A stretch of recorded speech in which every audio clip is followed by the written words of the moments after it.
Good morning students. आज हम रामधारी सी दिनकर द्वारा रचित स्वर्ग बना सकते हैं कविता पढ़ेंगे। यह कविता दिनकर जी की प्रसिद्ध रचना कुरुक्षेत्र से लिया गया एक अंश है। जब कौरवों और पांडवों के बीच महाभारत का युद्ध चल रहा था और उस समय भीष्म पितामह शरशैया पर थे, तो उन्होंने अंतिम उपदेश में धर्मराज युधिष्ठिर से कहा कि इस प्रकृति पर जितने भी इस पृथ्वी पर प्रकृति द्वारा प्रदान संसाधन दिए गए हैं वे सभी निःशुल्क हैं और उन सब पर हमका समान रूप से अधिकार है। इस कविता का मूल भाव यही है कि भीष्म पितामह ने धर्मराज युधिष्ठिर को जो शिक्षा अंतिम उपदेश के रूप में दी थी वही इस कविता का मूल भाव है। आज हम पढ़ेंगे, जब तक मनुज का यह सुख भाग नहीं सम होगा, शमित न होगा कोलाहल, संघर्ष नहीं कम होगा। मनुज मीन्स मानव, सम मीन्स बराबर, शमित शांत, कोलाहल मीन्स शोर, संघर्ष मीन्स लड़ाई झगड़ा।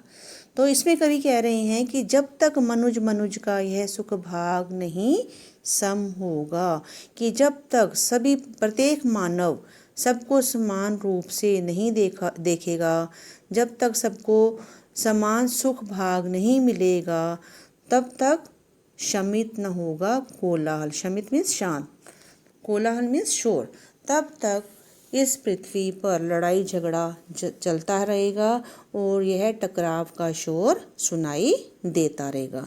तो युधिष्ठिर किसने बोला? धर्मराज युधिष्ठिर को उपदेश देते हुए भीष्म पितामह ने कहा कि सभी मनुष्यों को प्रकृति द्वारा प्रदान की गई वस्तुओं पर की समान रूप से आवश्यकता है और जब उन्हें ये वस्तुएं समान रूप से प्राप्त नहीं होंगी तब तक इस संसार में क्या होगा?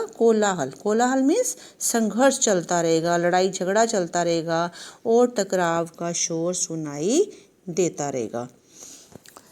उसे भूल व फंसा परस्पर ही शंका में भय में, लगा हुआ केवल अपने में और भोग संचय में। उसे भूल व फंसा मीन्स उलझा हुआ, परस्पर मीन्स आपस में, शंका मीन्स दुविधा, भोग संचय मीन्स संचय होता है एकत्रित करना, भोग होता है संसारिक सुख, भोग में संसारिक सुख। तो कवि कहते हैं कि भीष्म पितामह को वो आज की स्थिति से परिचित कराते हुए कह रहे हैं कि हे युधिष्ठिर, आज का जो मानव है वह किसे भूल गया है? उसे भूल मतलब अपने वास्तविक उद्देश्य को भूल गया है। वह फंसा परस्पर ही शंका में भय में, शंका मीन्स दुविधा में, भय मीन्स डर, और उसे भूलकर सिर्फ अपने ही झगड़ों में उलझा हुआ है और सिर्फ अपने बारे में सोचता है, दूसरे के बारे में वह नहीं सोचता। लगा हुआ है केवल अपने में और भोग संचय में, और वह केवल अपने लिए वस्तुओं को इकट्ठा करने में लगा हुआ है, एकत्रित करने में लगा हुआ है, सिर्फ अपने परिवार के बारे में सोचता है और तभी तो यह संघर्ष कम नहीं हो रहा। प्रभु के दिए हुए सुख इतने हैं विकीर्ण धरती पर, भोग सके जो उन्हें जगत में, कहाँ हैं अभी इतने नर।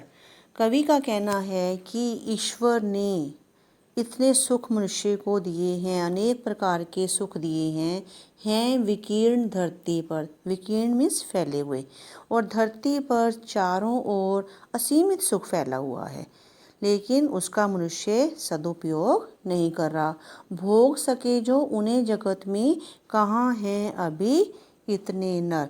कहता है कि उन सब का उपभोग करने वाले, भोग में संचय करने वाले, जगत में संसार में, इस संसार में अभी इतने लोग भी नहीं हैं, इतने अभी मनुष्य भी नहीं हैं जो उन सब सुखों को अच्छी तरह से उपभोग कर सके।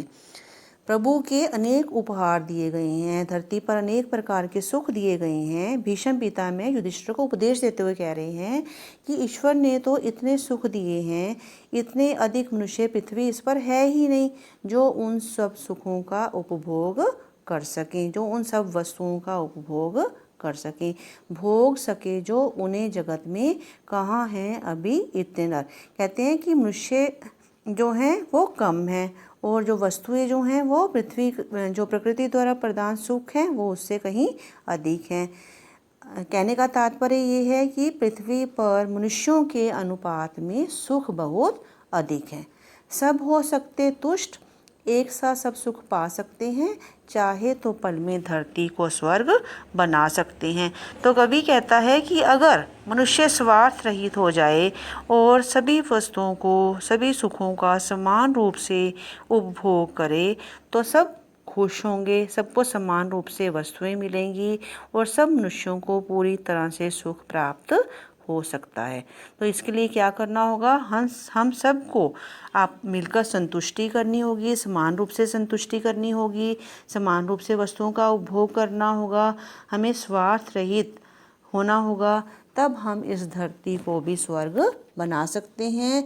हमें इस धरती को स्वर्ग बनाने के लिए अपनी सोच बदलनी होगी। कवि हमें समझाना चाहते हैं कि इस धरती पर अमन चैन कायम करना मुश्किल नहीं है, सिर्फ हमें अपनी सोच को बदलना होगा, हमें सबके बारे में सोचना होगा और हमें सुख सुविधाओं का समान रूप से उपभोग करना होगा। जब सबको सुख प्राप्त हो जाएगा तो झगड़े समाप्त हो जाएंगे और तब समाज में ऐसा होगा कि हमारी धरती जो है वो क्षण भर में स्वर्ग बन जाएगी। इस तरह से कवि कहते हैं कि हम अपनी सोच को बदलकर इस धरती को स्वर्ग बना सकते हैं। ओके।